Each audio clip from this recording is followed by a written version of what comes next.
Мотор, поехали. Я всех приветствую. Сегодня у нас речь пойдет о карбюраторе Yamaha Tenere XTZ660. Мы его с вами сегодня разберем и соберем по мануалу. Этот карбюратор фирмы TK чем-то даже похож на карбюратор от Yamaha Majesty, но только этот карбюратор состоит, как видим, из двух, то есть это первичный карбюратор и вторичный. Но если взять с технической точки зрения, то это обычный двухкамерный карбюратор. Все мы знаем карбюратор от Жигулей, который называется ДАЗ какой-то там, не помню, и в простонародье его называют Озон, где у него первичная камера открывается непосредственно от троса либо тяги газа, вторая же камера у нас открывается вакуумная. Вот тут такая же самая конструкция, чтобы вы поняли, почему здесь вот такая вот ундервафля. На самом-то деле ничего здесь, впрочем, такого космического нету. Все довольно просто. И теперь расскажу о недостатках, почему с этим карбюратором зачастую случаются всякого рода проблемы и поломки. Значит, первое, это то, что у него общая поплавковая камера, которая соединена со вторичным карбюратором вот таким небольшим шлангом коротким, и зачастую этот шланг рассыхается, репается, ну и начинает пропускать бензин наружу. Также имеется шланг, сообщающий эти две камеры. Он находится вот здесь. И он имеет, собственно, такую же проблему. Если отсюда начинается подсос воздуха, то смесь у нас забедняется. Ну и самая основная причина, это причина годов, причина больших пробегов, конечно, этого карбюратора, такая, как разбивание первичной заслонки вторичного карбюратора. Если я сейчас начну открывать дроссель, вы обратите внимание, как ее перекашивает. При открытии заслонки идет сначала перекос самой оси заслонки и только потом ее открытие. Но все бы ничего, это все можно как-то синхронизировать, для этого есть специальный винт. Но беда в том, что через эти сальники, через этот большой люфт сюда поступает очень много воздуха, за счет чего получается бедная смесь.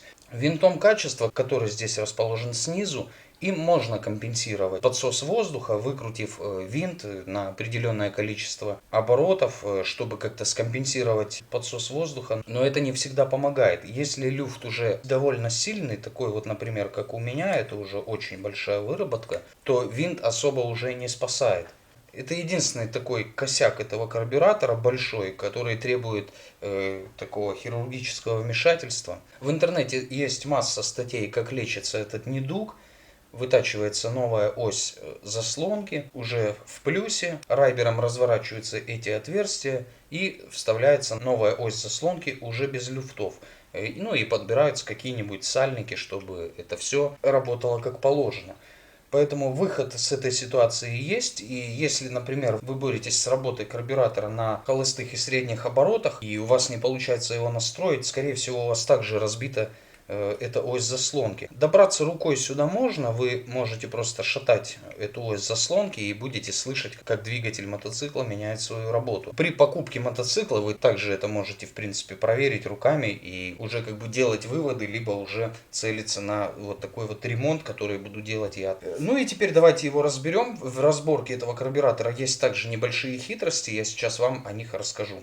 Чтобы снять заслонку на мотоцикле, допустим, вы хотите поднять либо опустить иглу, в принципе, это сделать все можно. Снимаете бензобак, длинной отверткой до этих винтов долезть сюда можно. Поэтому имейте это в виду, если хотите порегулировать иглу, то это можно сделать все на мотоцикле. Единственное, что удается не всегда сделать, отрегулировать качество смеси. Когда карбюратор стоит на своем месте, сделать это не так-то просто, скажу я вам. После того, как открутили винт, крепящий привод заслонки, поднимаете саму заслонку вверх, можно ее удержать пальцем снизу. Мы наблюдаем две оси, которые соединены вот такой пластиковой тягой. Здесь стоит стопорное кольцо, его нужно будет снять. Если, опять же, вы это делаете на мотоцикле, будьте внимательны, чтобы это кольцо никуда не упало. И такой еще небольшой совет, если будете разбирать, делайте все на какой-нибудь ветоши. Не только потому, что это приятно работать, а потому, что вот такие детали, они у вас никуда не отлетят и не потеряются. Они не прыгают, они не катаются. В общем, удобно. И теперь, смещая тягу в сторону до упора, мы можем снять заслонку. Готово. Теперь достаем. В моем же случае сама диафрагма целая, с ней проблем нет. Она имеет неплохую гибкость, все с ней хорошо. Но сама заслонка изрядно побита. Это также тема просто-напросто годов мотоцикла. И не нужно тут 7 пядей во лбу иметь, почему это происходит. Просто на мотоциклах 30-40 лет ездить, ну, как бы тоже срок. Забегая вперед, скажу, что этот карбюратор имеет немного общего с карбюратором Majesty 250. Такие детали, как поплавок, жиклер главный, жиклер холостого хода, в принципе, можно поставить сюда именно от Majesty для первичного карбюратора. Запорная игла, ее седло, также клапан экономайзера, например. Это все может подойти от Yamaha Majesty 250. Ну, естественно, которая карбюраторная, которая самая простая. И вот что мы тут видим. Кто смотрел мой ролик про карбюратор Yamaha Majesty 250, может найти здесь много сходств. Все очень-очень похоже. Ну, я повторюсь, что это действительно все одинаковое. Более того, когда я купил этот мотоцикл, у него была проблема с иглой, а именно с демпфером иглы. Если у нас заканчивался бензин и поплавок вывешивался в положении открыто, то когда мы потом наливаем бензин, он мог не подняться и игла могла не закрыться. Это происходило не всегда, но тем не менее такой косяк был. Под вот этой трубкой, обратите внимание, стоит резиновое уплотнительное кольцо. Также, чтобы его не потерять, это трубка обогатителя, то есть, ну, в простонародье подсоса. Следующим делом мы снимем поплавок. Прежде чем его снять, обратите внимание на одной из стоек крепления поплавка есть стрелка, указывающая направление, в какую сторону вытаскивать эту ось. Никакой тут силы и молотков не нужно применять, все должно выходить примерно таким образом. Ось все равно никуда не денется, так как здесь ей не позволит конструкция самой поплавковой камеры. Достаем поплавок вместе с запорной иглой. И теперь, когда у нас это все разобрано и в руках, я сейчас ставлю фотографию, где вы увидите аналогию поплавка и также запорной иглы с детальем от карбюратора Yamaha Majesty. Следующим делом выкрутим главный жиклер. Его можно выкрутить вместе с эмульсионной трубкой, но можно, в общем-то, и отдельно. Седло запорной иглы я, конечно, трогать не буду, у меня с ним проблем нету и не было. Если вам необходимо будет его поменять, то есть у вас не держит игла, у вас постоянно идет перелив в карбюраторе, эту деталь можно поменять отдельно. Не могу сказать, где вы ее будете брать, если честно, но такая функция, как по замене этого узла, в общем-то, доступна. Теперь давайте доберемся до главного жиклера вторичного карбюратора. Для этого нам потребуется ключ на 14. Откручиваем нижнюю пробку. У нее имеется медная шайба. Теперь нам нужно выкрутить сам жиклер. Для этого берем отвертку шлицевую немного пошире, потому как жиклер сам имеет размер раза в 2, а то и 3 больше, чем в первичном карбюраторе. Вот такой вот он огромный. Основные узлы у нас разобраны. Теперь можно разъединить два картера друг от друга. Для этого откручиваем соединительные планки. Одна с тыльной стороны карбюратора, другая с нижней. Теперь нам нужно разъединить заслонки. Для этого у поводка есть отверстие, через которое должна выйти тяга. Все, карбюраторы расклеены. И теперь можно проводить их полную диагностику, мытье, продувку и тому подобное. И вот тот самый бич карбюратора покажу вам поближе. Снимем тягу, чтобы не мешало. Вот она, первичная заслонка вторичного карбюратора. И вот ее недуг мы видим поближе, насколько в моем случае разбита эта ось. Чтобы снять эту ось, нужно выкрутить два винта, крепящие саму заслонку. Будьте внимательны, винты с обратной стороны у заслонок всегда закернены, то есть защищены от проворота, откручивания и тому подобное. Снимаем заслонку, далее мы откручиваем гайку и все это дело в эту сторону снимаем. Теперь это все можно отмывать, полоскать, мыть, продувать, подготавливать к сборке. В моем же случае все готово, отмыто и подготовлено. В общем-то, выглядит неплохо. Начинаем собирать. Прежде чем начать сборку, после того, как вы все помыли и продули, я рекомендую смазать все трущиеся поверхности. Для этого берем хотя бы обычную масленку, либо шприц, Прокапываем эти места обильно, не нужно это делать, лишнее масло там ни к чему. Какой-нибудь густой смазкой обмазываем вот этот поводок привода вторичной камеры. И также с этой стороны ось тоже будет не лишним помазать, чтобы здесь ничего не клинило. Теперь можно эти карбюраторы сдруживать. Все делаем в обратном порядке. Вставили, провернули. И теперь можно их прислонить. Да, как я говорил, этот шланг, если он у вас подозрительный, конечно же, поменяйте его, раз вы уже сюда добрались. Тяги на месте, шланг на месте, можно прикручивать планку. Пока прикручиваю карбюратор один к другому, должен сказать о том, что если вы еще не сняли этот карбюратор с мотоцикла, не поленитесь открутить фильтр-бокс и отодвинуть его в зад мотоцикла, чтобы потом при снятии либо установке не порвать и не завернуть патрубки, которые смотрят на цилиндр и которые приходят с воздушного фильтра. Когда вы оттягиваете фильтр-бокс назад, там есть приличное место, чтобы карбюратор безболезненно вытащить с мотоцикла. В моем случае патрубки были завернуты, скорее всего карбюратор снимали, не отодвинув фильтр-бокс назад и не заметили, как их завернули. Я вам покажу сейчас фотографию, как это было. Будьте внимательны, делайте все аккуратно. Перед тем, как будете затягивать хомуты, также капните на их винты смазкой, чтобы они легче шли и лучше придавились. Карбюраторы вместе у нас собраны, для этого проверяем работу заслонки. Все у нас хорошо и нигде не клинит. На вторичной камере у нас стоит эмульсионная трубка с номером 27. Если что, для информации, вставляется она очень просто, не нужно ее никуда прессовать, забивать и тому подобное. Жиклер вторичной камеры либо вторичного карбюратора имеет размерность 165. Закручиваем его на свое место.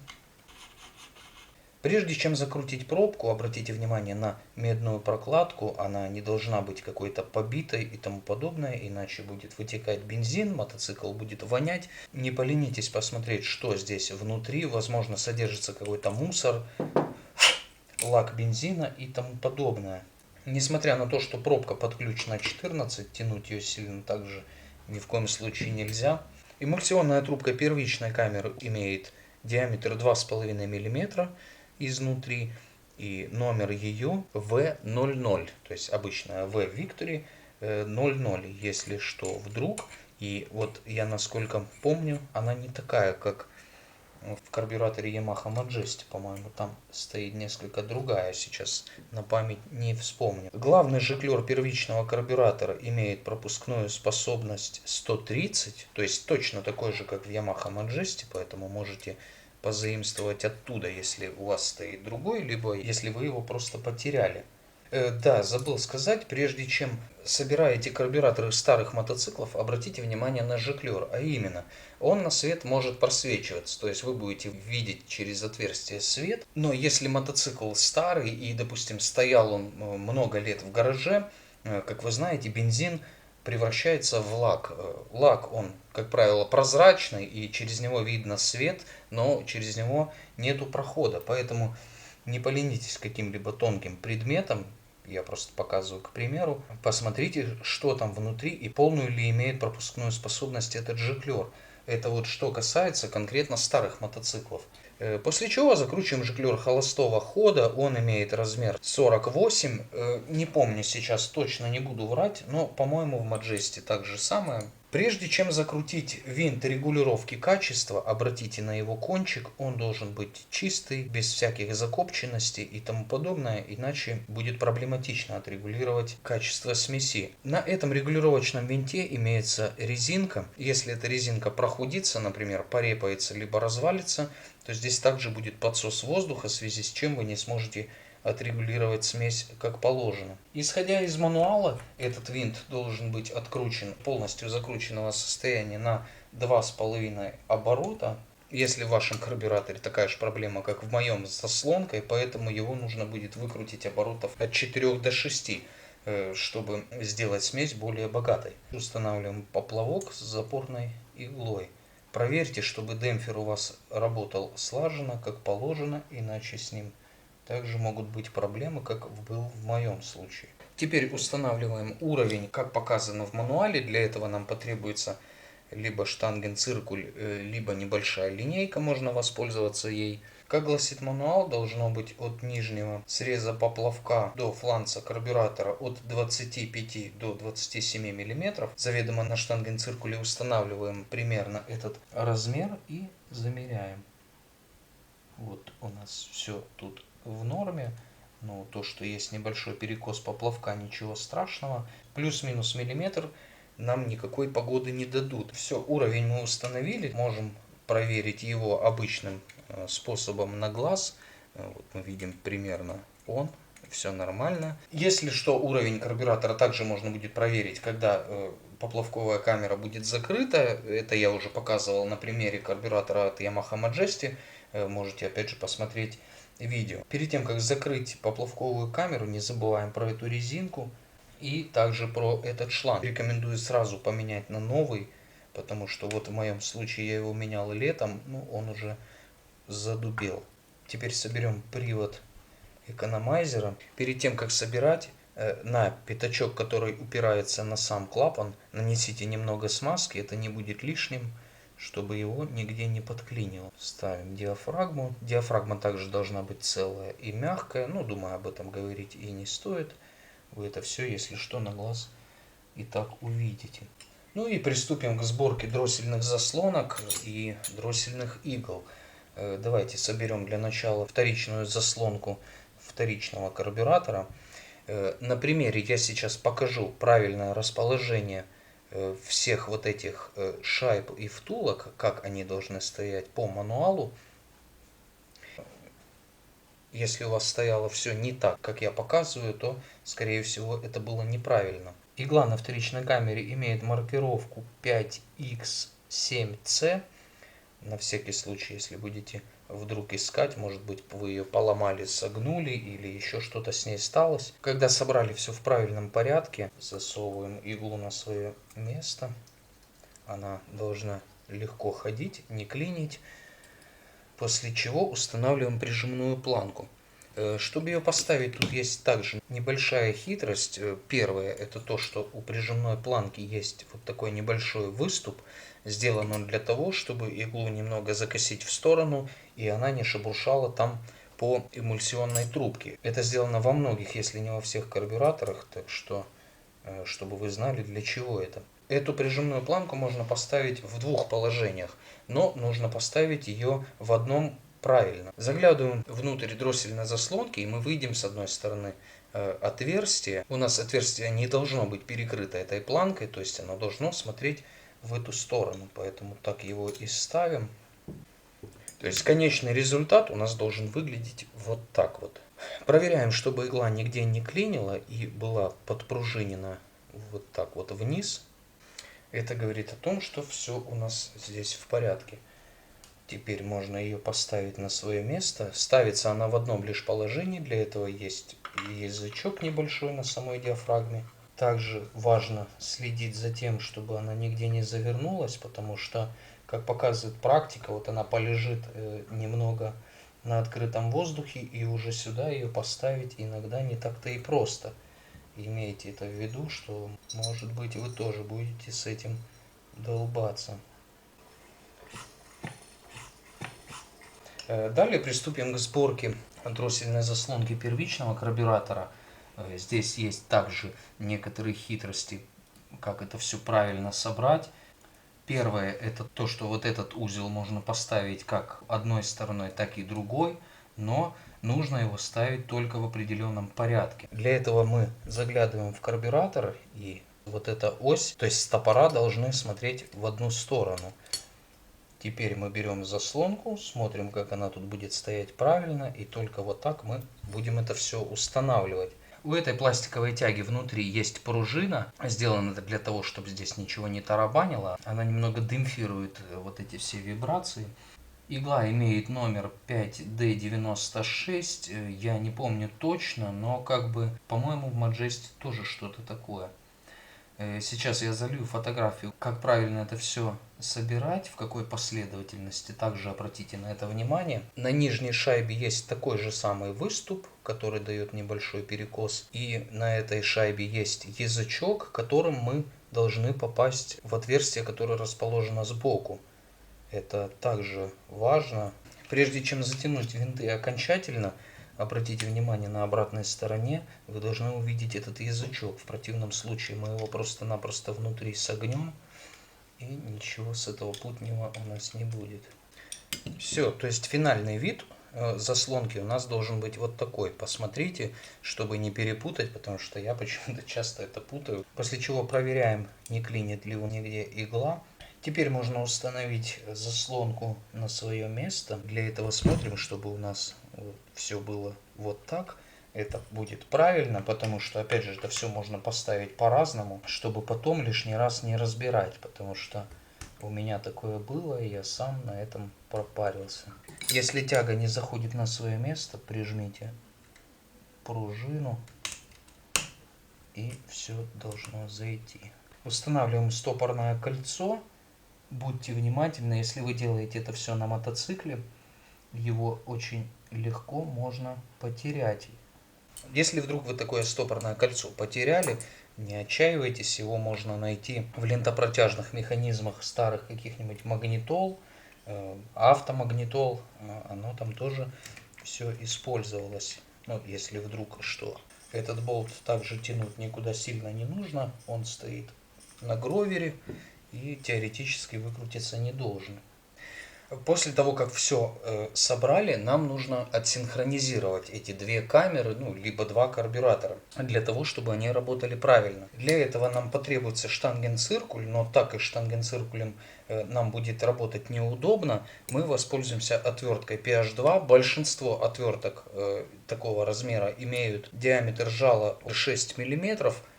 То, что нам и нужно будет с вами. Открываем дроссельную заслонку первичного карбюратора.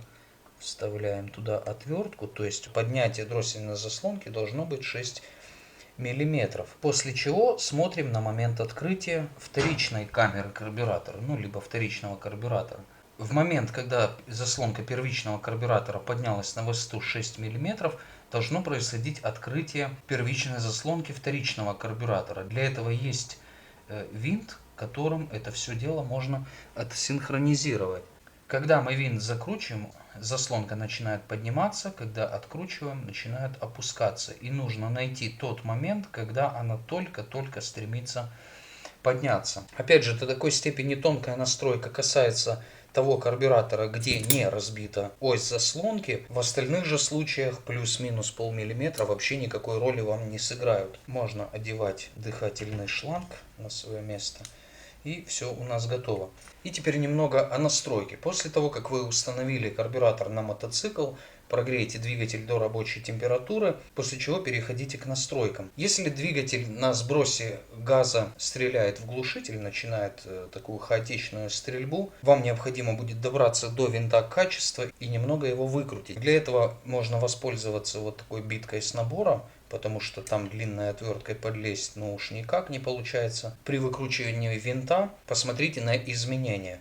Они, по идее, должны прекратиться. Стрельба в трубу должна будет стать либо поменьше, либо вообще пропасть. Если мотоцикл работает сильно тяжело на холостых оборотах, у него работа такая, так сказать, тяжелая, и он не стреляет вообще никак в глушитель, попробуйте этот винт немного затянуть. То есть такая тяжелая работа объясняется тем, что смесь очень богатая, то есть мотоцикл заливает. Но скажу еще раз, если у вас разбита эта заслонка, то сперва нужно устранить именно этот подсос воздуха, после чего уже настраивать карбюратор более тонко. Скажу от себя, я этот карбюратор также не могу настроить на идеальную хорошую работу, все потому, что у меня здесь существует вот этот вот недуг. Когда я его поборю, тогда я уже буду настраивать карбюратор как положено. На этом, друзья, у меня все. Если у кого-то остались какие-то вопросы, я постараюсь помочь. Пишите в группу ВКонтакте, там есть чат под названием «Помощь». Пишите туда, скидывайте фотографии, как можно больше информации давайте,